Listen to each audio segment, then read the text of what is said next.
Olá, pessoal! Olha só onde nós estamos. Aqui na Tanit, né, essa produtora maravilhosa que está nos auxiliando nesse novo projeto da Duarte Rolim, com esse podcast que vai ser uma nova ferramenta de compartilhamento de conhecimento para ajudar você, gestor escolar, a ter conhecimento, a ter informação, a entender como as outras instituições, como os especialistas esclarecem, né, todas essas dúvidas que vocês possam ter, eu sei que vocês têm no dia a dia. Então, hoje nós iniciamos esse projeto com 10 episódios, que depois vocês terão mais informações entrando em contato com a própria Tanit ou através das nossas redes sociais.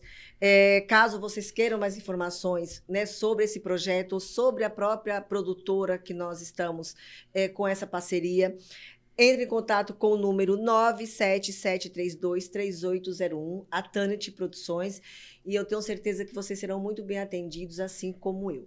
E hoje, para iniciar o nosso projeto, essa primeira gravação, eu tenho uma honra, o prazer de ter aqui comigo esse convidado que de pronto já se disponibilizou, né, que largou sua agenda, os seus compromissos para atender esse meu pedido. É uma pessoa que eu conheço já há um tempo, que eu confio demais e que eu tenho certeza que você, que inclusive que é cliente, utiliza uma ferramenta dele, que ele me cedeu, né, para compartilhar com vocês. E nada melhor do que ele vir nesse momento tão importante, que é a fase de processo das matrículas, né, onde a gente vai falar um pouquinho sobre a questão de precificação.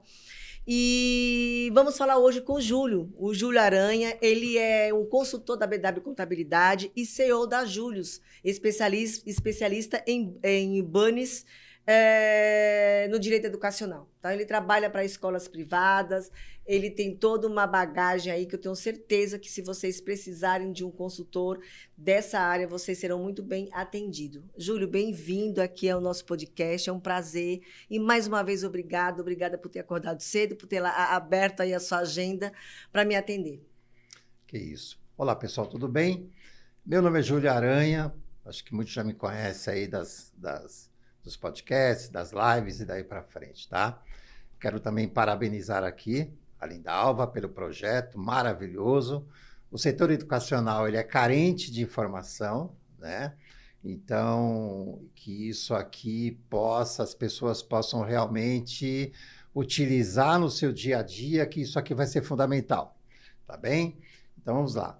Júlio Aranha, eu sou o CEO da Július, né? Uma empresa especialista no segmento educacional privado em business, toda a parte de business, valuation, finanças, societário e daí para frente, tá bem?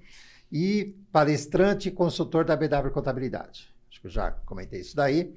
E nós temos aí algum tempinho de estrada no segmento educacional privado.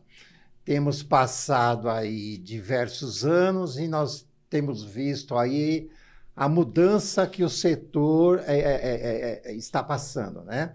Se a gente pegar a educação privada de 15 anos atrás e comparar com hoje, a gente vai ver que teve uma transformação, uma completa reestruturação nessa parte de educação. Então, temos que também ser ágeis, né? E ter também informações, as assessorias de serviço e de produto em tempo real. Tá? Então, vamos estar aqui nesse tempo aqui. Eu espero aí cooperar com vocês, tá bem? Respondendo aí nessa troca de informações com a Lindalva aqui, para que vocês possam aí ajudá-los aí e a gente também aprender com vocês. Tá bem? É isso aí. Júlio, você sabe que, né, quem me conhece sabe que eu trabalho para a escola privada já faz um tempo, né? Já estou nessa estrada, inclusive com parceria com a BW, a gente já fez palestras juntos, sim. E a gente encontra muita dificuldade ainda do gestor em relação a essa questão da precificação. Quando eles... uma coisa que eu reprovo muito, e eu falo que a escola ela precisa saber diferenciar qual é a forma com que ela quer ser vista pelo público, se é pelo preço ou pelo valor. né, que há uma diferença aí enorme.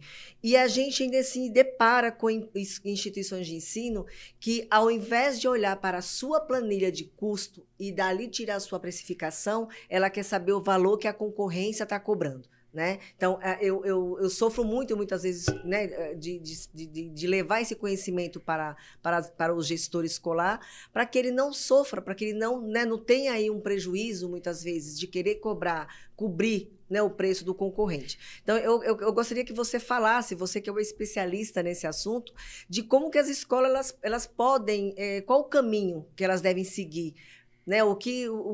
Como que elas devem chegar a uma precificação justa e equilibrada? Olha só. Primeira coisa, vamos comparar aqui o segmento educacional privado com outro segmento. O segmento educacional privado, uma vez que você toma uma decisão de precificar as suas anuidades, que são divididas ali em 12 ou 13 mensalidades, né? Você tem que seguir aquilo adiante. Então, ou seja, uma vez que você precificou, vai para o mercado, faz os seus contratos, acabou. Diferente de um outro segmento, que se eu precificar um produto, colocar na prateleira ou estiver vendendo esse produto, eu posso manusear esse preço, fazer a alteração desse preço para ficar adequado ao mercado. Às vezes, se eu coloco um produto numa prateleira, esse produto não está vendendo, eu descontinuo, coloco outro. Então, olha só, o segmento educacional privado, ele não te dá chance de você, na sua curva ali de decisão, de você errar muito, tá bem? Então, é muito... De recalcular a rota, né? De recalcular a rota. A gente vai até falar, utilizando aí um cenário aí de um avião, tá? Então, o que acontece? Quando você se debruça nesse momento, é exatamente esse momento de junho, julho, que você já vai ter que olhar para 2025. A gente percebe que cada ano as escolas estão se antecipando mais a avançar com matrículas e rematrícula para o ano seguinte. Eu lembro que há 15 anos atrás as escolas se preocupavam nesse ponto aí só em novembro e dezembro. Era só naquele mês ali. Agora foi setembro, agosto, e daqui para frente vai ser julho, vai ser maio. Por quê? Há essa necessidade de mudar esse ciclo, é uma tendência do mercado, e a gente tem que acompanhar essa tendência. Então, vamos lá. Quando a gente olha para uma escola, para dentro de uma escola, e a gente tem que precificar, ou seja, quando eu falo de precificação, estou falando do meu orçamento para 2025, para o ano seguinte. Só que eu vou ter que olhar para a minha realidade, olhar os meus indicadores financeiros, olhar os indicadores principalmente dentro da minha estrutura, que é meu indicador principal, é folha de pagamento, é a matéria-prima. Esse indicador, que é a matéria-prima, qual que vai ser, como que está sendo essa convenção, como que vai ser esse reajuste? Eu tenho que acompanhar paralelamente isso daí. Por quê? Eu sei que a matéria-prima hoje de uma escola, que é a folha de pagamento, para ela estar adequada, ela tem que corresponder ali, olha que indicador interessante, para chamar a atenção de vocês, já para provocar. Uma folha de pagamento de uma escola hoje, ela tem que ser ali 45% em relação à sua receita. Quando eu falo 45%, né, da folha de pagamento, eu estou dizendo com encargos e benefício, ou seja, 13º, férias, fundo de garantia, correto? Então, PLR... Tudo isso daí. E olha só que interessante, vamos lá. Quando a gente fala de folha de pagamento de uma escola, eu também tenho que olhar o regime de tributação. Se for uma empresa, se for uma escola que está no regime de tributação do Simples Nacional, uma folha anual ela vai corresponder a 15,5 salários, correto? Se essa escola for uma escola de grande porte, tiver um lucro real, isso vai saltar para 18, em média 18 salários por ano, para vocês terem uma noção, tá? Então, olha o quanto é importante eu debruçar, né, para fazer minha precificação, ser competitivo e avançar para o ano seguinte. Agora, temos diversos outros itens que a gente vai estar discutindo aqui. O que você falou é muito importante pelo seguinte, essa questão de a escola, a partir do momento que ela precifica, ela não tem o direito de voltar atrás, né? Porque de voltar atrás, né, enfim.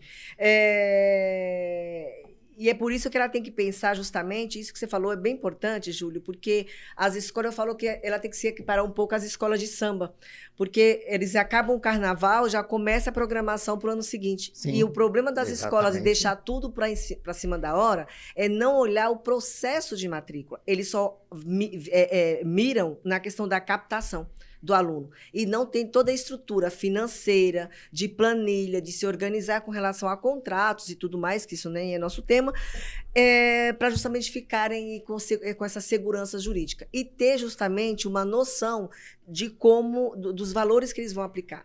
Porque, veja, em contrapartida de tudo isso, eu tenho, quando eu solto a minha matrícula, obrigatoriamente, né, o meu edital de matrícula tem que ser publicado 45 dias antes do final da data da matrícula. Só que até lá, as coisas podem mudar. Né? Então, se eu precificar hoje de falar, olha, meu reajuste é de X, de repente, a partir ali de 2 meses depois, ou antes do final do ano letivo, as coisas podem mudar. E nada melhor do que ter um planejamento financeiro justamente para ter uma margem para que caso algo possa dar errado. E você não ter que voltar. Isso daí, exatamente isso daí. Exatamente. Um item importante, olha só, para a gente já começar a entrar aqui, alguns pontos que a gente tem que verificar numa escola. A gente fala muito de reajuste da mensalidade ou anuidade escolar. E as escolas têm uma preocupação de saber quanto o concorrente vai aplicar de reajuste. Eu acho interessante isso daí até para você monitorar a concorrência, para monitorar e para saber o que está se fazendo ali na sua região onde a sua escola está localizada, tá bem? Mas a gente tem que lembrar o seguinte, o remédio que ela vai tomar para ela, ou seja, o preço dela que ela vai aplicar, ela está olhando dentro da sua estrutura, tá? Então, aquele remédio serve para ela, mas às vezes não vai servir para você. Não é porque a escola lá, o seu concorrente está reajustando em 9%, 8%, por exemplo, que para você também tem que ser 8 e 9. Às vezes, aquele concorrente seu, ele atingiu um valor pedagógico, percebam bem, valor pedagógico, ou seja, qualidade pedagógica, é uma escola que os indicadores externos, né, ela consegue atingir o quê? Ela consegue ela consegue colocar alunos ali do ensino médio em boas universidades e daí para frente. Então, isso daí já começa a chancelar a escola dela se preocupar, dizer o seguinte, olha, aqui nós temos preço, uma qualidade, e essa qualidade ela está fundamentada num investimento que você vai estar fazendo no seu filho. Então, a escola começa até a ter um funil de novos interessantes, começa até a mudar o público dela. Então, a escola sabe que quando ela abre uma turma, olha que interessante, tá? Principalmente a educação infantil, vamos lá para o Fundamental 1 e 2, que são as turmas mais rentáveis, né? Quando a gente pega ali turmas de Fundamental 1 e 2, nós temos ali, em média, capacidade instalada de 25 alunos por turma, tá bem? Nós percebemos que muitas escolas abrem 2 primeiros anos ali, né? Às vezes de manhã, você tem uma capacidade para 25, ela abre uma turma com 15 e uma com 10. E aí, muitos casos que eu pego às vezes eu pergunto, gente, mas por que vocês estão abrindo 2 turmas, sendo que uma turma era suficiente? E aí, o financeiro se perde com o pedagógico, ninguém consegue se alinhar e você começa a ter o que era um déficit.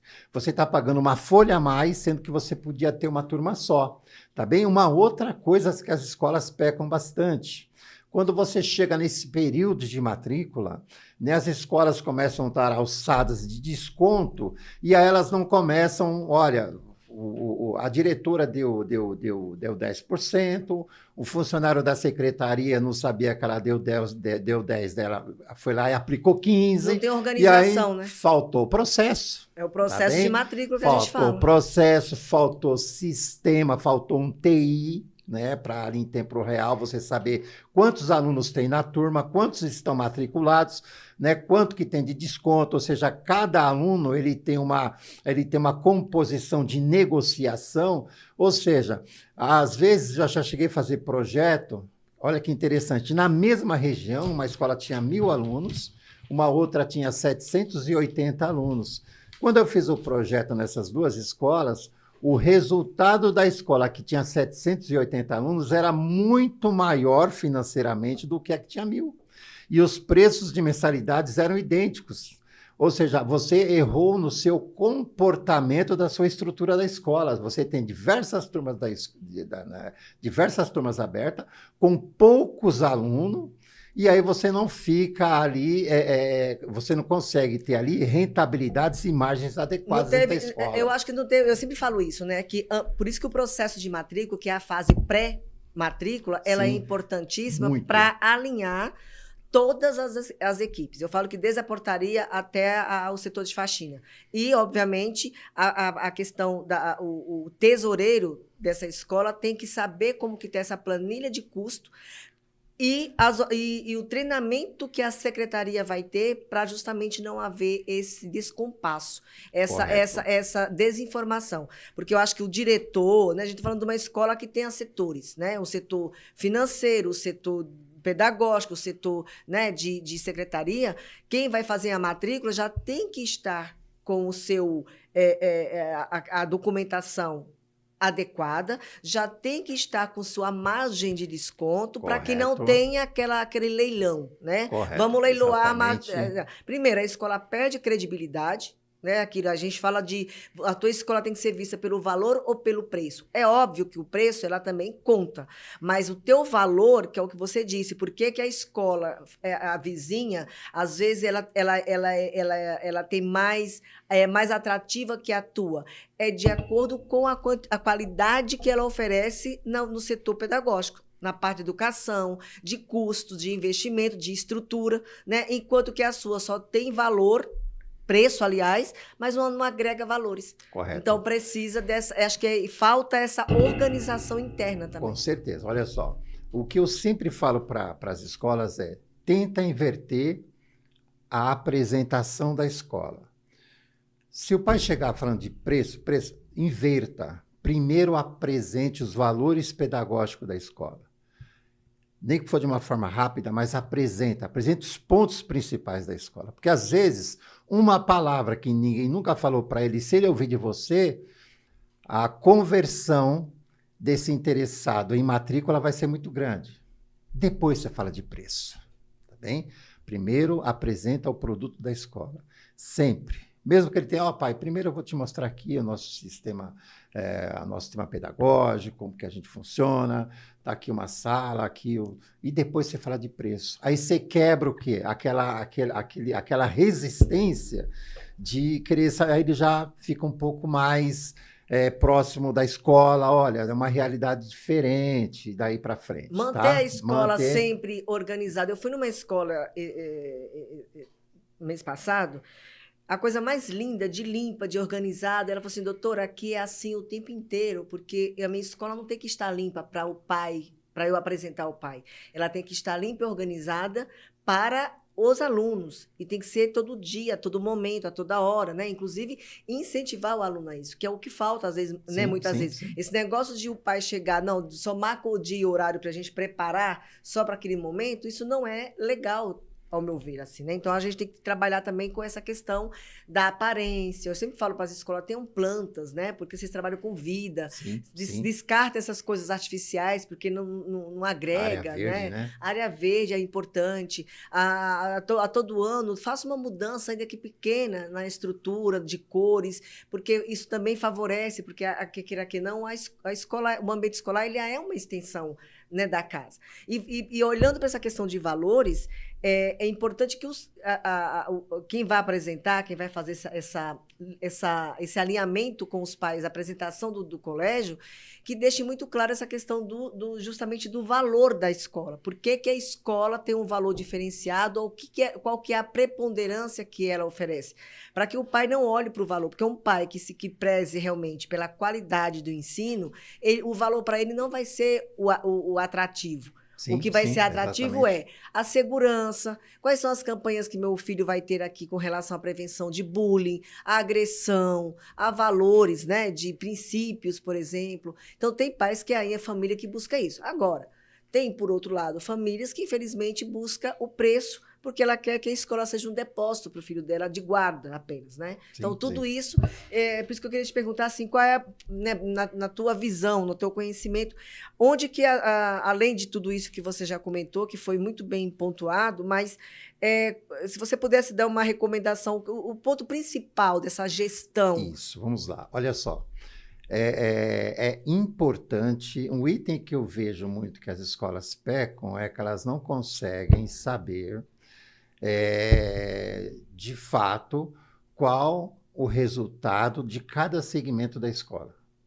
Segmento de educação infantil, ensino fundamental 1, ensino fundamental 2 e ensino médio. Mas isso não é um problema das escolas que não trabalham com planilha de custo?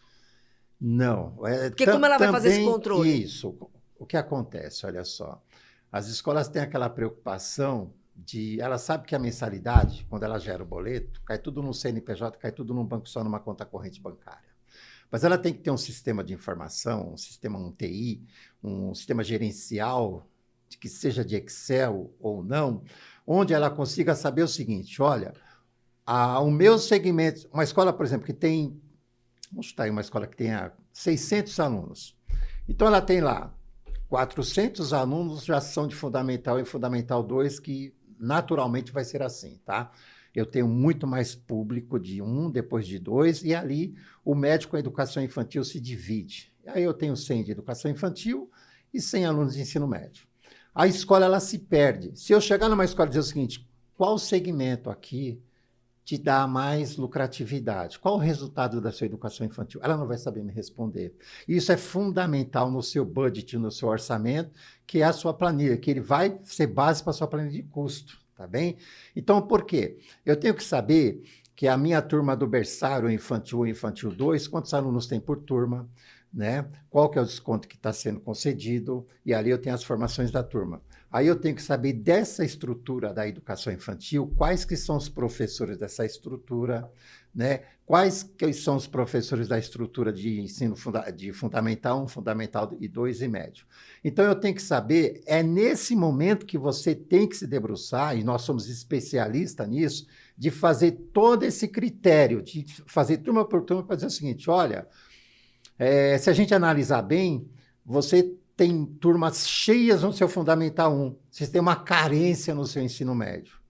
Porque ali já começa a me dizer o seguinte, olha, você não tem uma necessidade de ter um reajuste tão forte no seu Fundamental 1 quanto você tem de ter no seu ensino médio. Então, alguma coisa na sua estrutura aconteceu e você não acompanhou, né?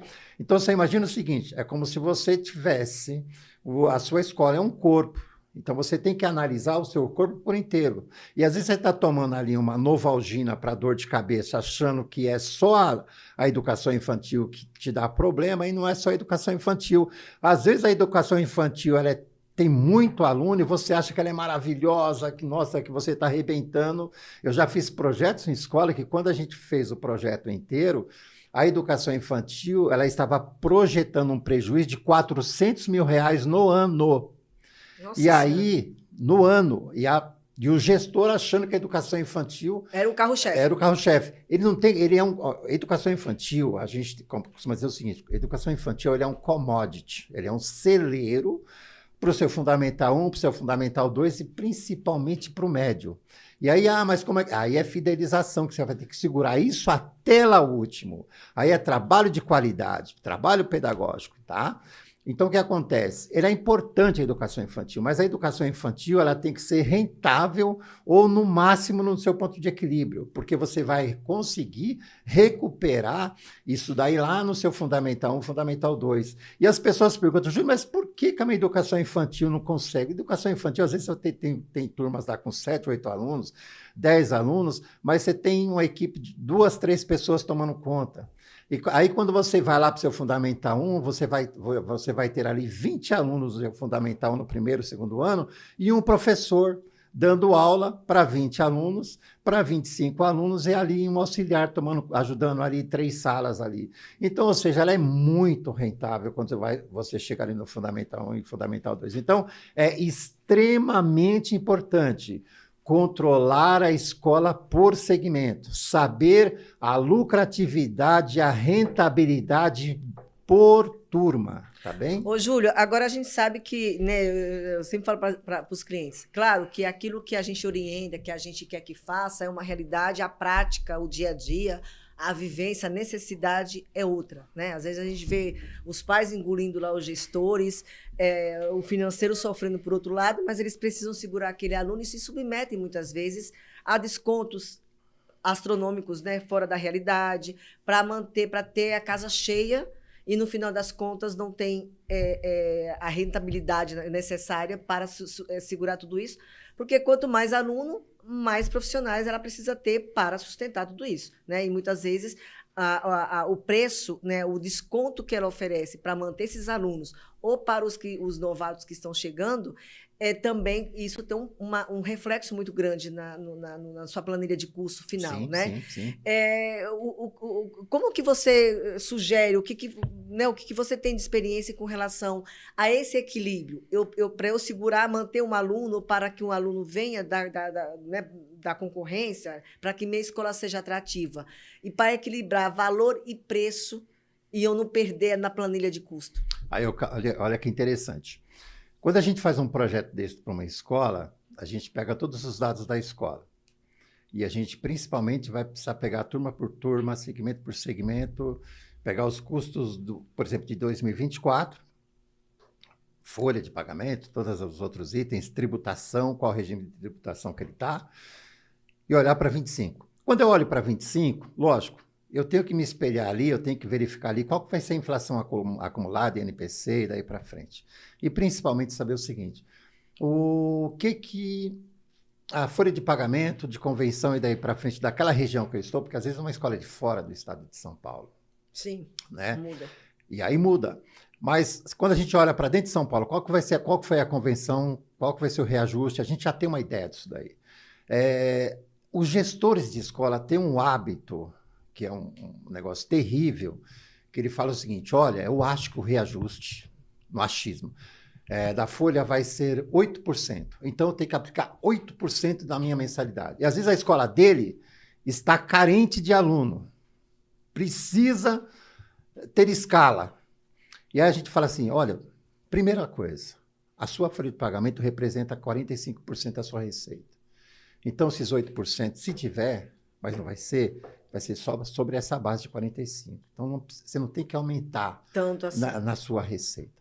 Primeira coisa que a gente faz, olha toda a capacidade dele instalada e quantos alunos tem atualmente no ano corrente, que seria 2024. E a gente faz simulações para ele. Olha, reajusta, se a inflação está dando 4%, você põe uma margem de segurança, uma reserva técnica de 1,5% a mais, aplica 5,5%, mas 5,5% se a folha, olha só a cabeça, como que eu vou aplicar 5,5% se a minha folha vai ser 8% ou vai ser 7%? Olha, a sua folha de pagamento não vai ser tão diferente do 5,5%, não, porque lá também é uma média dos 3 indicadores. Acabou, é uma soma, os 3 indicadores divide por acabou e põe mais 1%. Aliás, sempre está sendo assim nesses últimos anos, tá? Então não vai ser tão diferente disso. Uma outra coisa também, tem segmento, tem turma que estão vazias e você tem que matricular. Se você coloca um reajuste muito alto, em vez de você matricular, você vai ter a evasão, você vai perder aluno. Aí o que a gente faz? Nada melhor, você faz um projeto para ele de precificação, budget, simulando 2, 3 reajustes para o ano seguinte. Você simula um reajuste menor, né, mas com uma meta de matricular mais alunos naquelas turmas que estão vazias. E aí a gente faz um equilíbrio. Faz um equilíbrio para falar assim, olha, essa simulação é um reajuste menor, mas para você matricular mais. Essa aqui é um reajuste você faz com um reajuste, simulação, por exemplo, você vai fazer uma simulação com 5,5%, você faz uma outra com 7% e uma outra com 9%, vamos dizer assim, e mostra os 3 para ele. O que ele vai perceber? Nossa, essa que você fez com 5,5%, mas aqui você está colocando uma meta para colocar 100 alunos a mais. Eu falei, essa é possível. Porque você vai conseguir, na sua microrregião, na sua concorrência, dentro do que você tem da sua qualidade. Aí ele fala o seguinte, nossa, essa aqui eu consigo ter mais receita e uma lucratividade maior. essa outra aqui, olha, eu não vou conseguir. Talvez eu consiga manter ali a minha base de alunos para atravessar. Vou ter que manter os meus descontos, que eu já vi escola que fez o seguinte, olha, para o seguinte, acabou o desconto. Acabou, você também não vai ter aluno. Porque o orçamento do pai que está com você desde a educação infantil, ele está preparado, ele já colocou, já absorveu esse desconto. Então, se você chegar para o pai e falar assim, eu estou tirando o desconto, ele fala assim, tá bom, e eu estou tirando meu filho da escola, estou passando para outra. Então, não tem como. Eu costumo dizer o seguinte, se você quiser reduzir isso daí, se você tem um reajuste ali de 10%, 11%, daí para frente, o que você pode fazer? Você tira 0,5%. Pai, esse ano foi 11%. O ano que vem, apertou um pouquinho, vou te conceder 10,5%. Por isso que eu volto sempre na planilha de custo. Você está entendendo? Porque a planilha de custo... Ele só consegue saber isso se ele fizer... Uma gestão. Uma gestão, a precificação, budget, tudo certinho. Porque aquilo que você falou, ao analisar somente essa questão da folha, sem ter nenhum tipo de gestão, de controle, né? De acompanhar ali dia a dia, como vocês fazem, por exemplo, né? Aquela planilha que você cedeu, inclusive, né, para eu mostrar para o cliente como que tem que ser feito o negócio, eu achei ela extremamente maravilhosa, porque ela mostra tudo. E eu falo para o cliente, até um lápis que você compra tem que estar dentro dessa planilha, que é ali que você vai saber onde está, ou que você pode conceder de desconto ou não. E justamente porque, ao contrário de muitas empresas que não têm essa obrigação de ter planilha, a escola ela tem obrigação legal. A lei da unidade, ela obriga as escolas a ter justamente para quê? Olha, pai, este ano eu vou ser obrigada a aumentar o reajuste, conversar com o pai, trazer o pai para o teu lado, mostrar a tua qualidade. Exatamente isso e daí. Explicar para ele, olha, eu estou aumentando aqui o reajuste, porque olha aqui minha planilha de custo, olha como o reajuste salarial, PLR, a conta de consumo, eu fiz aqui uma melhoria na estrutura da escola para o teu filho, olha como tá legal e tal. Porque, afinal de contas, todos que, né, vão fazer esse rateio é um condomínio.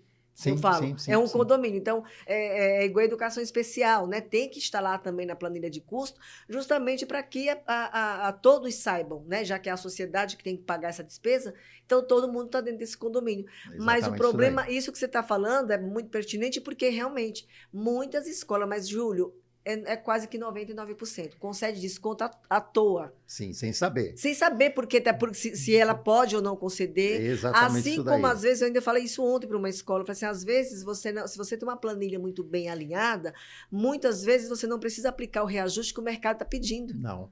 Como, por exemplo, a gente tem uma expectativa aí que estão... Não sei se você já deve saber, obviamente, mas já tem aí nas redes sociais os especialistas das áreas dizendo que provavelmente o reajuste será de 9%. Mas aí eu me pergunto, eu acho que isso é um pouco também de irresponsabilidade, porque para eu aplicar um reajuste para mais ou para menos, eu preciso saber da minha planilha.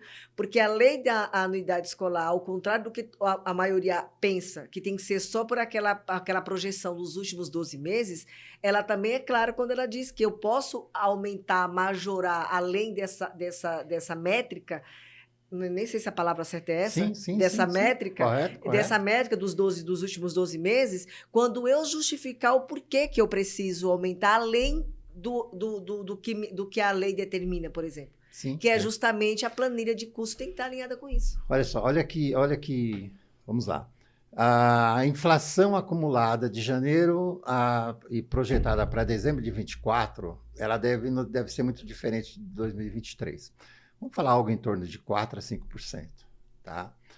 Então, o meu cliente hoje, ele acompanha a inflação. Ele sabe, ele tem assalariado, ele sabe, se não é assalariado, ele tem um pequeno negócio, ele sabe qual é a margem. Tá? Ele já sabe o perfil ele do já público sabe, dele. Corretamente. O que acontece? Quando você chega num reajuste, a inflação, se a escola vier com 9, peraí.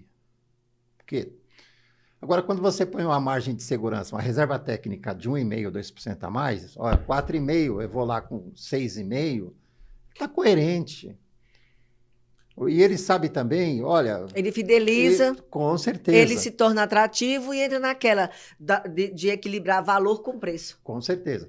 Uma outra coisa também que a escola tem que observar ela tem que fazer essa simulação e saber o seguinte, não, eu quero ganhar escala, então eu não preciso tanto de reajuste, eu preciso de aluno. As minhas unidades de negócio, que são as minhas turmas, né, estão vazias. Perto da minha a capacidade, a taxa de ocupação, às vezes, de uma turma que cai, às vezes a taxa de ocupação de uma educação infantil, quando é 100%, às vezes ela está ali com 50%, precisa de aluno. Aí você vai para o Fundamental 1, já está 70%. Fundamental 2 está ali com 60%. Ensino médio com 55%. Então, o que a gente tem que analisar? Gente, eu preciso de aluno. Está certo que o reajuste é importante, mas se eu colocar aluno aqui, o correto, professor... Se eu já estou equilibrado nas minhas finanças, na minha planilha, na minha gestão financeira, eu posso me dar o luxo de, eventualmente, congelar aquilo ou, né, obviamente, fazer um pequeno reajuste.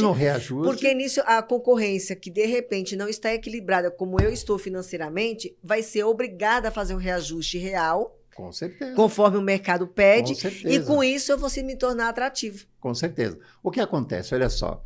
Vamos pegar a folha de pagamento. Às vezes a minha folha ela não está dando um equilíbrio de 45%, ela está dando. Exemplo, ela tá dando ali um indicador de 65%. Você fala, nossa, mas está muito. Mas a sua taxa de ocupação está 50%. Você está com a metade dos alunos que você podia. Você tem só a metade. Por exemplo, sua escola cabe 800, você está com 400 alunos na sua escola. Então, a sua folha está alta por quê? Porque você que não está pondo aluno dentro, você que não está matriculando, ou o preço que está errado. Você está entendendo? Então, ou seja, um professor que dá aula, vamos voltar ali, um professor de 9º ano do Fundamental 2, normalmente, cabem 30 alunos numa turma, 30, 35 alunos numa turma, tá? E essa escola, e essa turma está ali com 18 alunos, 15. Quando você faz o indicador desse professor por aquela turma, está alto, por quê? Não é o salário dele que está errado, é a quantidade de aluno que eu abri a turma que está errada. Eu, como gestor, mantenedor ou diretor da escola, eu decidi abrir uma turma, sabe, às cegas. Assim, muitas vezes com 3 alunos. Né? Muitas vezes, na educação infantil é muito comum isso daí. Então, às vezes, o que eu preciso? Gente, e eu também não quero matricular mais. Eu também, olha só, pelo amor de Deus, se você já atingiu 18 e decidiu abrir a turma, você tem que pôr mais alunos. Eu sou contra você colocar aluno bolsista 100%, a não ser que seja por força de convenção, ou alguma necessidade específica, tá? Mas a turma está aberta. Então, o que acontece? Alguns pontos principais que a gente vê nas escolas que elas não observam isso daí. Folha de pagamento, ela tem que olhar esse item, tem que saber o seguinte, olha, eu tenho que enxugar turmas, eu tenho que juntar turmas, eu não tenho que abrir uma turma com 10 e uma com 15, se cabe 25, se cabe 30. Às vezes ali vem uma explicação pedagógica que ela não está fundamentada no financeiro. E aí, quando o financeiro esclarece isso para o pedagógico, tudo se alinha. Eu sempre faço diagnóstico financeiro para as escolas, e aí a gente apresenta a vida aberta da escola para as pessoas da alta direção da escola, e depois eu faço um diagnóstico, excluo alguma coisa, e mostro para o pedagógico qual que é o impacto da folha dele nas turmas. E aí eu consigo provar para ele que uma turma com 50% de capacidade, quanto que é o prejuízo. Eles ficam assustados. Eu falei, tá vendo? Quando você diz que o seu professor não dá aula para 10... Não, e o pior é que a gente vive muito isso. Assim, às vezes tem escola que, por uma questão, quer manter uma estrutura de elite e tal. E aí contrata, muitas vezes, coordenadores sem necessidade, quando eventualmente, a depender da quantidade de alunos, obviamente, sim. Ele consegue comandar todas, né, aquelas turmas. O salário de um coordenador não é barato, porque ele tem que ser pelo menos 2 ou 3 vezes mais, né? Sim, né? Dependendo do ticket dele, um ticket prêmio, uma escola prêmio, né? Que a gente chama. Aí a escola, ela quer, o pedagógico, ele até pode, eventualmente, ter um planejamento de previsão de alunos para vir para a escola. Né? Mas aí ela precisa ter, primeiro, no seu edital de matrícula, ela deve dizer que para a formação de turma tem que ter pelo menos tantas pessoas, porque ela já vai estar alinhada com o financeiro para dizer, olha, você pode aqui, se você conseguir abrir uma turma com pelo menos X alunos, ok, você pode contratar mais uma folha de pagamento, mais um professor. Correto. Aí Exatamente. o que eles fazem, na verdade? Primeiro eles contratam o professor, fazem toda a estrutura, né, a programação para Correto. novos alunos, não atinge os novos alunos, aí ele tem um problema, porque no edital ou no requerimento de matrícula não está esclarecido que para formar uma turma, ele precisa de tantos alunos e que se não formar essa turma no dia X, do mês tal, do ano tal, ela vai informar para aquela família que ela não conseguiu formar a turma. Com isso, o que ela fez? Ela contratou antes o professor. Como ela vai fazer para se desligar esse professor? Vai ter que ter todo aquele problema de convenção que você sabe. É exatamente isso daí. Agora, um outro ponto que é fundamental, a gente não pode dizer aqui. A folha de pagamento das saídas é a primeira. É a sua matéria-prima, não tem o que se falar disso daí. A segunda principal saída da escola, uma despesa que você paga, que as escolas não põem, quando está fazendo... discutindo precificação para o ano seguinte, de repente ela está com um planejamento estratégico de crescer ali 20% quantitativamente, você vai explodir o seu faturamento. As escolas pecam muito. A sua segunda maior saída da escola são tributos. Não se atentam a esse item. Ou seja, tributo é o seu sócio oculto, o seu regime de tributação que está ali dentro, que ele não vai fazer força nenhuma, mas ele vai receber e você vai trabalhar para ele, tá bem? Então, quando as escolas se debruçam ali no seu orçamento corrente e para o ano seguinte, ela tem que levar em consideração, né? Dependendo do porte dela, né? Nós sabemos hoje que as escolas, 95% das escolas estão no regime de tributação do Simples Nacional. É uma escola que fatura até 4.800.000 por ano, né? Acima disso, ela vai para um lucro real, tá certo? E aí, de repente, num estudo, num planejamento, ela vai para um lucro presumido, que não é aconselhável, tá? Isso é só se for um erro de rota, tá? Mas, geralmente, as escolas estão ali com 95% delas no Simples Nacional. Quando eu pego uma escola, né, que ela está faturando ali 4.800.000 por ano, ela está no Simples Nacional, ela tem que pensar o seguinte, se eu já estou com 4,5 milhões a 4.800.000, né, eu já estou pagando de todo o meu orçamento, de toda a minha receita, do meu faturamento, por volta ali de 18% a 21%, de 18% a 20% da minha receita. Então, quando você pega 45 de folha e às vezes nunca dá, porque você tem baixo número de aluno, ali já vai estar com 60%, 65%, você tem que saber que você vai estar pagando também entre 18% e 20% de tributo. Aí você começa a somar 60%, 65%, 70%, 80%, 85%. Só que você tem água, luz, telefone, locação, principalmente. As escolas têm pecado muito em locação, pagando valores enormes de locação, né? Vai todo o lucro ali para então, uma locação ideal que deveria ser ali entre 5% e 7%, eu já vi escola pagando 18% em relação à receita, principalmente se ela está com baixa taxa de ocupação, ou seja, ela começa a ficar estrangulada. E tem escola que ainda por cima, quando ela está ali perto dos 4, quando ela tem 4.200.000 faturando no ano, por exemplo, em 2024, que ela vai fazer uma projeção de crescer 100 alunos a mais, ela esquece que ela vai ultrapassar o teto dos 4.800. E aí ela tem que também, neste momento que ela está se debruçando, convidar o seu contador, né? E contar com ele para dizer o seguinte, olha, se eu avançar para 5 milhões, quais são as estratégias aqui tributárias que eu vou ter que seguir? Né?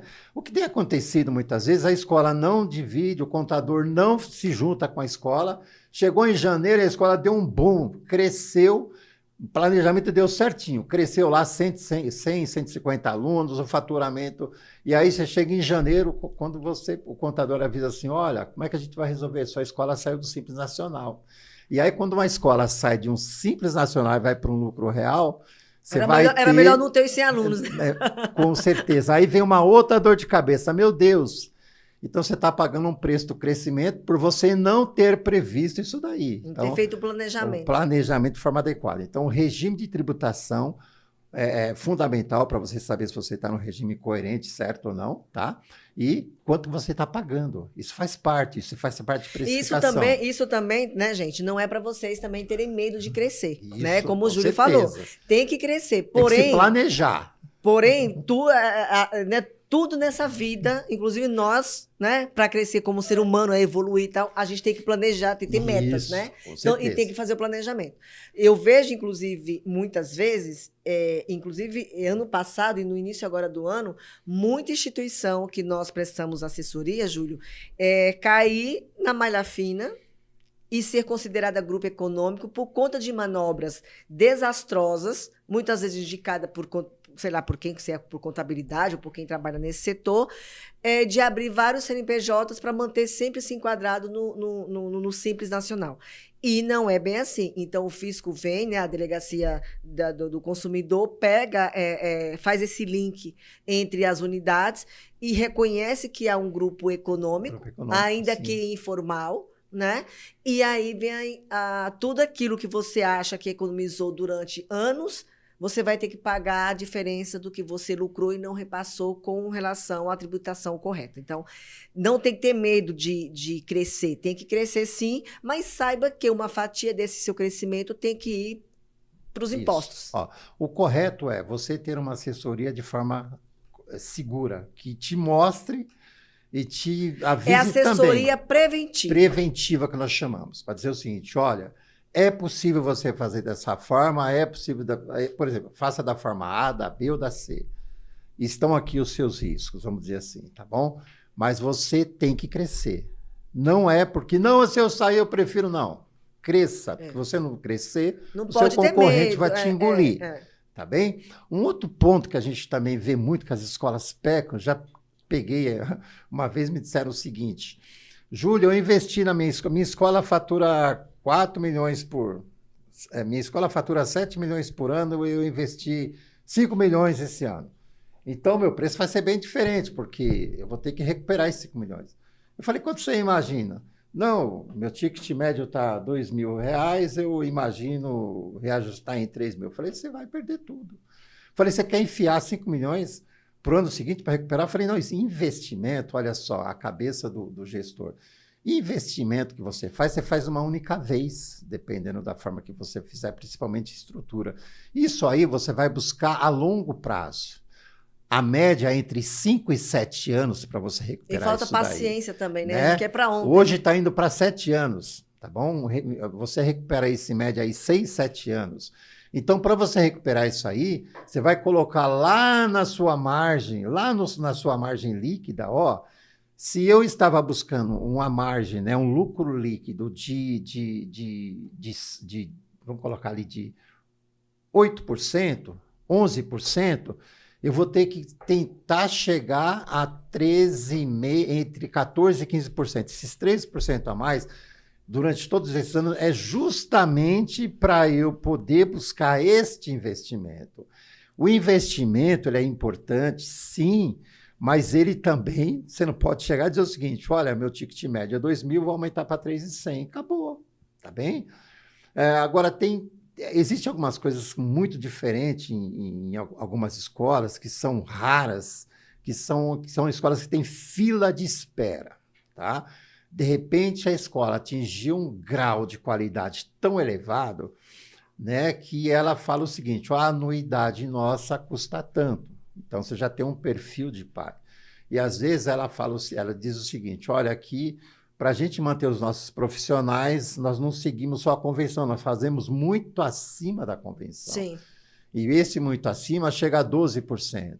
Então, esse pai, ele não está preocupado. Você vai lá cobrar 12% deles, tem fila de espera. Ele está preocupado, né, com os valores da isso, escola e não com o preço. Olha, eu sei que eu estou investindo no meu filho, ele vai ter sei que vai ter retorno. É que a gente estava falando dessa diferença. Exatamente isso. Mas isso é raro. É tá? raro, é raro. Bom, enfim, o que né, resumidamente, o que a gente percebe é que a organização financeira aliada com toda a parte de prevenção, para crescimento, para precificação, para reajustes, né, no geral, e para toda essa parte, inclusive, pedagógica, né, Júlio? Então, para a gente encerrar, diga aí, me dê uma mensagem final de alerta, já que a gente está entrando aí no final, no início desse período já de precificação, que todo mundo está correndo para o período de matrícula. Quero que você deixe uma mensagem aí para os seguidores, para você compartilhar aí esse conhecimento, uma dica de ouro do Júlio.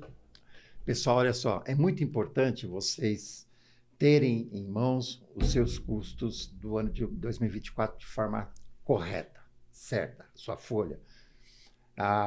Fazer de forma segregada a quantidade de aluno por turma, aí depois você vai acumulando ali por segmento, tá bem? E aí você vai estipular 3 simulações. Você vai simular a sua escola com um reajuste abaixo da inflação, 1,5% acima da inflação e um outro acima, 2,5% acima da inflação. Façam 3. Só que você vai fazer uma simulação para dizer o seguinte, gente, eu quero crescer, minha escola tem pouco aluno. Então, o meu problema da minha escola não é preço, tá? Não é reajuste que vai resolver. Muito pelo contrário, vai ficar estagnada. Então, eu tenho que criar uma simulação, mantendo ali os descontos que já são possíveis, já para que você treine a sua linha de frente, o seu pessoal que vai fazer essa captação, vai ser gerado leads, não sei como que funciona na sua escola, e esses leads que são gerados vão para a escola e essa conversão é importante. Então, a sua turma, a sua equipe, já tem que estar sabendo qual tipo de desconto que ela vai dar, o que ela vai apresentar, né? E a meta que eles têm. A meta é colocar 10 alunos a mais no segundo ano do Fundamental 1, numa turma lá, e daí para frente. A meta é essa. Todo mundo já tem que ter meta estipulada. Você já fez as simulações e você já vai saber qual o reajuste que você vai estar aplicando, tá? E quem não souber, né, quem tiver essa dificuldade de fazer isso, o Júlio, como faz para te encontrar, Júlio? Nós estamos à disposição, principalmente olhar para sua parte tributária. Tá e como que eles fazem aí para te encontrar? Isso, eu vou deixar o canal aqui da Lindalva, tá bem? Se eu falar meu telefone aqui, eu vou falar aqui 981958662. E seu Instagram, rede social? O Instagram é o consultoria ponto escolar. Então é isso. Isso daí. Uma outra informação muito importante, eu costumo dizer o seguinte, olha, a sua escola é um voo, tá bem? Imagine que você está trabalhando nesse voo agora para 2025. Você tem um voo em 24, que ele está em pleno ar, né?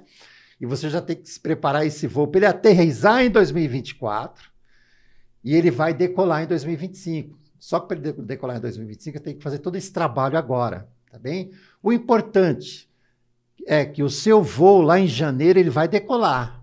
A sua escola vai decolar em janeiro. As turmas ela entra em funcionamento, né? O importante é que o seu voo, que você faça um voo tranquilo.